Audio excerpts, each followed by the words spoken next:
এখন এখানে 1 নম্বর প্ল্যাটফর্মে দাঁড়িয়ে আছে সরাইঘাট এক্সপ্রেস।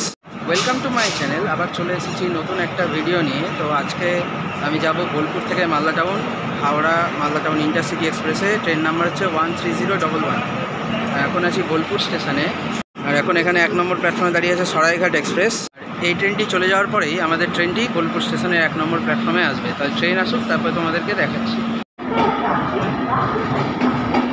ছেড়ে বেরিয়ে গেল সরাইঘাট এক্সপ্রেস।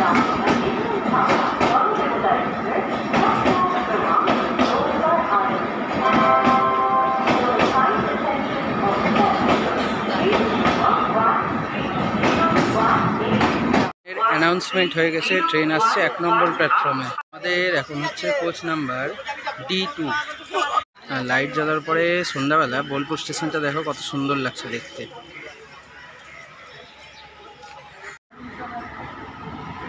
আমাদের ট্রেন ঢুকে গেল বোলপুর স্টেশনে।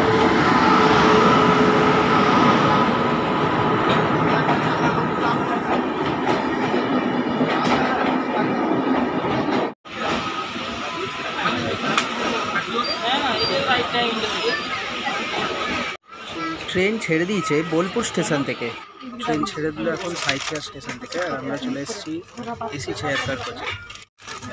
সাঁইথিয়া থেকে আমরা এসি চেয়ার কারে চলে এসেছিলাম, কারণ বোলপুর থেকে সাঁইথিয়া পর্যন্ত আমাদের সেকেন্ড সিটিং ছিল, আর তারপরটা ছিল এসি চেয়ার কার কোচে। এখন সময় 7টা 42। ট্রেন আমাদের 5 মিনিট লেট করে এসে পৌঁছালো রামপুরহাট স্টেশন। আর রামপুরহাট স্টেশন ছাড়ার পরে এখনও 3 ঘন্টা লাগবে আমাদের মালদা পৌঁছাতে।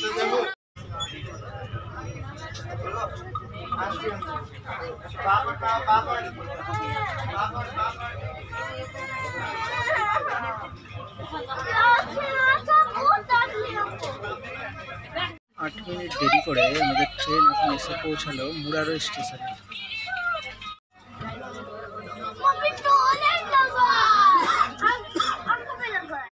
সময় রাত 9টা 10। ট্রেন আমাদের পাকুড় স্টেশনে এসে পৌঁছালো প্রায় আধ ঘন্টা দেরি করে। পাকুড় ছাড়ার পরে এই ট্রেনের পরবর্তী স্টপেজ হচ্ছে তিলডাঙ্গা। আর এটা পাকুড় স্টেশনের 1 নম্বর প্ল্যাটফর্ম। সময় 10টা 5। ট্রেন আমাদের মোটামুটি 20 মিনিট মতো দেরিতে নিউ ফারাক্কা জংশনে এসে পৌঁছালো। আর নিউ ফারাক্কা জংশন স্টেশন ছাড়ার পরেই আমাদের ট্রেন পৌঁছে যাবে তার ডেস্টিনেশনে, মালদা টাউন স্টেশনে। আর আমাদের ট্রেন এসে দাঁড়িয়েছে নিউ ফারাক্কা জংশন স্টেশনের 3 নম্বর প্ল্যাটফর্মে।